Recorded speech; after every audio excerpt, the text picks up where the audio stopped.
E aí, seres da escuridão? Sejam bem-vindos ao canal Escuridão do Além, o seu portal para o mundo do inexplicável e do aterrorizante. Se você é como a gente e adora explorar os cantos mais sombrios da existência, você está no lugar certo. Então, já sabe, ative o sininho, deixe seu like macabro e inscreva-se para não perder nenhum vídeo assustador. A escuridão te espera. Noite de terror no hospital. A noite caía sobre o Rio de Janeiro, e o Hospital São Vicente se preparava para mais um turno da madrugada. Eu, Teresa, enfermeira recém-formada, sentia um frio na espinha só de pensar nas histórias que os veteranos contavam sobre o local. Aqui, Teresa, até as paredes têm olhos, dizia seu Jorge, o porteiro mais antigo. Eu ria, nervosa, mas no fundo, algo me dizia que ele não estava brincando. Naquela noite, a escala me colocou na ala pediátrica. O silêncio era quase palpável, quebrado apenas pelos bips esporádicos dos aparelhos e pelos meus próprios passos. Os corredores, mal iluminados, pareciam se estender infinitamente, e cada sombra dançava com uma vida própria. Por volta das 2 da manhã, comecei a ouvir sussurros. Vinham de um dos quartos no final do corredor, o 307. A princípio, ignorei, pensando ser o sono me pregando peças. Mas os sussurros se intensificaram, tornando-se quase audíveis. Mamãe, mamãe, pareciam implorar. Aproximei-me hesitante, o coração batendo forte no peito. A porta do quarto estava entreaberta, e a luz fraca do corredor revelava um berço vazio. Respirei fundo, tentando me acalmar. Deve ser algum problema na fiação, pensei. De repente, um choro cortou o silêncio. Um choro de bebê, vindo do berço vazio. Senti um arrepio percorrer minha espinha, e meus pelos se eriçaram. Olhei para os lados, procurando alguma explicação lógica, mas não encontrei nada.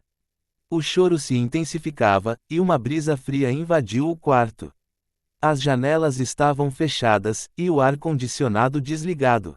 Foi então que vi uma sombra escura, pairando sobre o berço.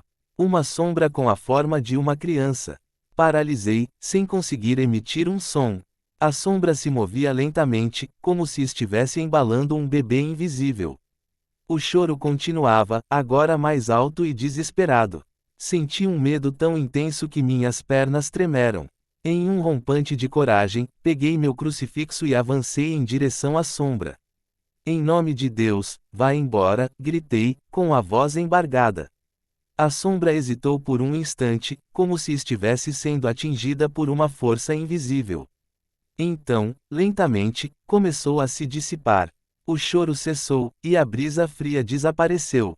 O quarto voltou a ficar em silêncio, mas um silêncio pesado, carregado de mistério.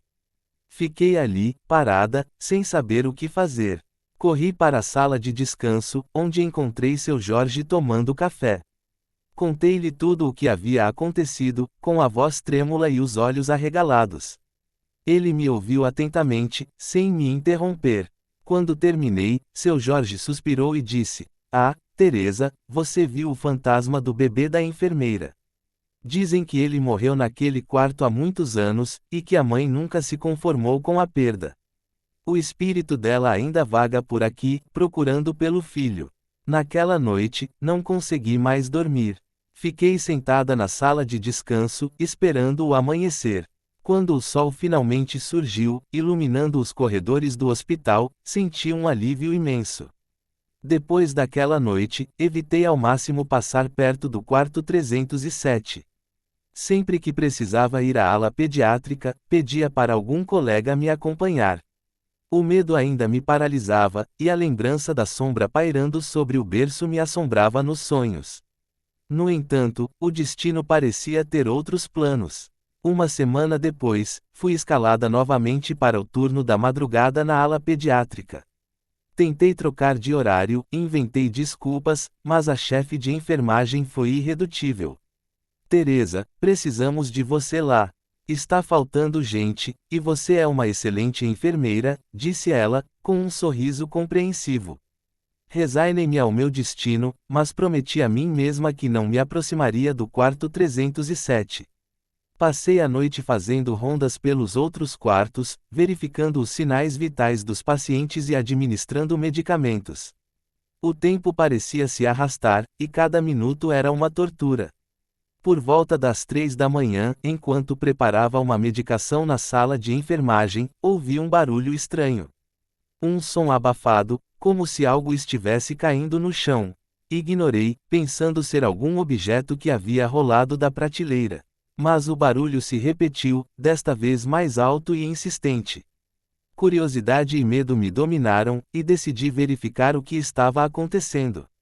Saí da sala de enfermagem e caminhei ostorosno pelo corredor. O som vinha do quarto 307.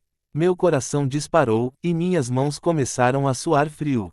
Hesitei por um instante, mas a curiosidade falou mais alto. Aproximei-me da porta e espiei ostorosno para dentro. O quarto estava vazio, mas havia algo diferente. Uma das gavetas da cômoda estava aberta, e um objeto brilhava fracamente em seu interior. Aproximei-me ostorosno e puxei a gaveta. Era uma caixa de música antiga, feita de madeira escura e adornada com detalhes em prata. Abri a caixa, e uma melodia suave e melancólica começou a tocar. A melodia era familiar, mas não conseguia me lembrar de onde a conhecia. Enquanto ouvia a música, senti uma presença atrás de mim. Virei-me ostorosno e vi a sombra. A mesma sombra que havia visto no berço, pairando no ar. Desta vez, porém, ela não parecia ameaçadora. Parecia triste, quase melancólica. A sombra estendeu a mão em direção à caixa de música. Seus dedos translúcidos tocaram a madeira, e a melodia se intensificou. De repente, flashes de memória invadiram minha mente. Vi uma jovem enfermeira, cuidando de um bebê doente. Vi a enfermeira cantando a mesma melodia para o bebê, tentando acalmá-lo. Vi a enfermeira chorando, desesperada, quando o bebê faleceu. A enfermeira era eu, ou melhor, uma versão de mim em outra vida. A sombra era o espírito daquela enfermeira, presa ao hospital por causa da dor da perda. A caixa de música era um elo com o passado, um lembrete constante de sua tragédia.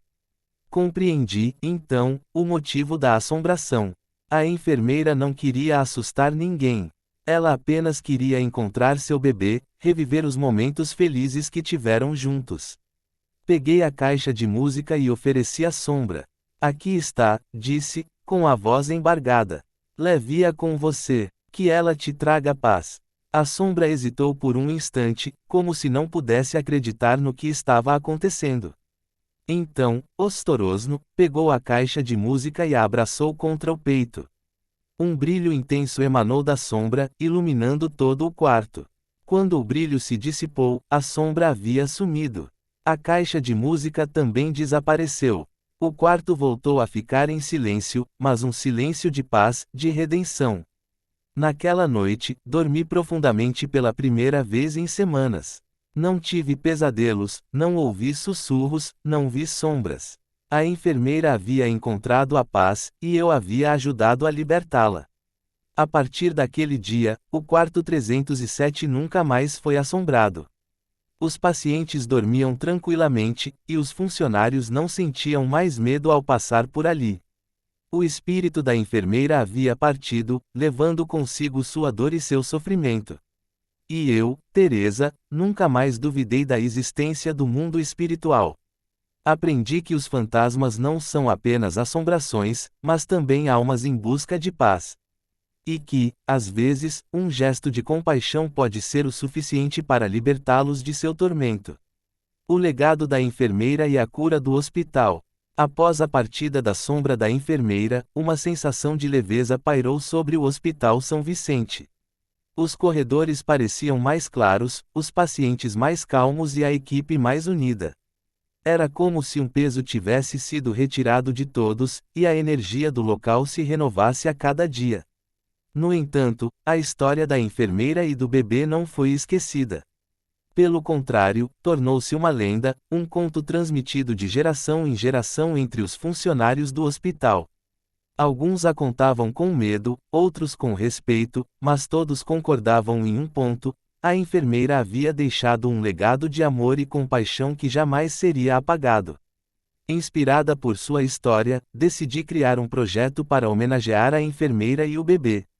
Propus à direção do hospital a criação de um espaço dedicado à memória deles, um local onde os pacientes e funcionários pudessem encontrar conforto e esperança.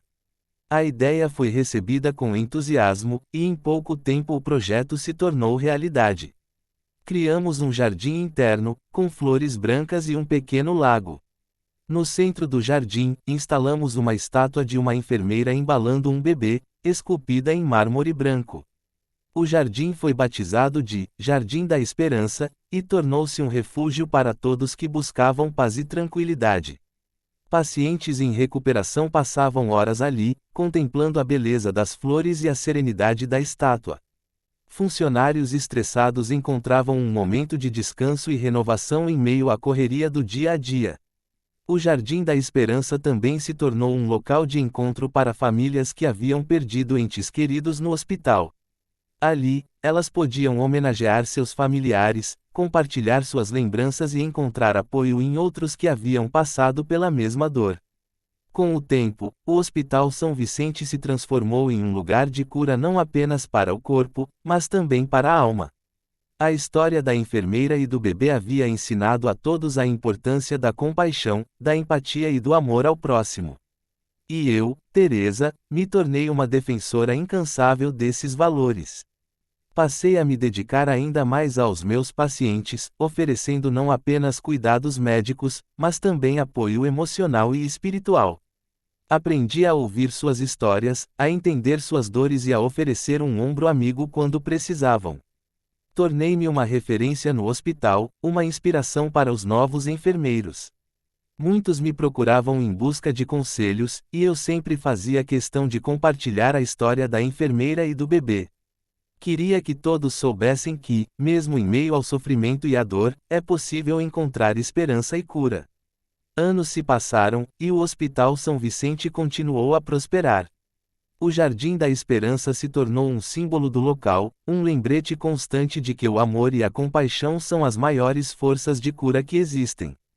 E eu, Teresa, segui minha jornada como enfermeira, sempre guiada pelos ensinamentos da enfermeira e do bebê. Aprendi que a vida é um ciclo constante de perdas e ganhos, de alegrias e tristezas. Mas que, mesmo nos momentos mais sombrios, é possível encontrar luz e esperança.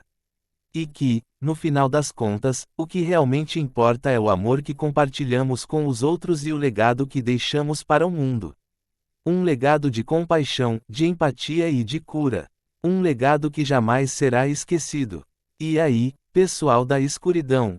Se você curtiu esse relato sinistro e quer mais histórias de arrepiar, já sabe, inscreva-se no canal Escuridão do Além e ative o sininho para não perder nenhum vídeo. A gente se encontra no próximo mergulho nas profundezas do inexplicável. Até lá, e cuidado com a escuridão.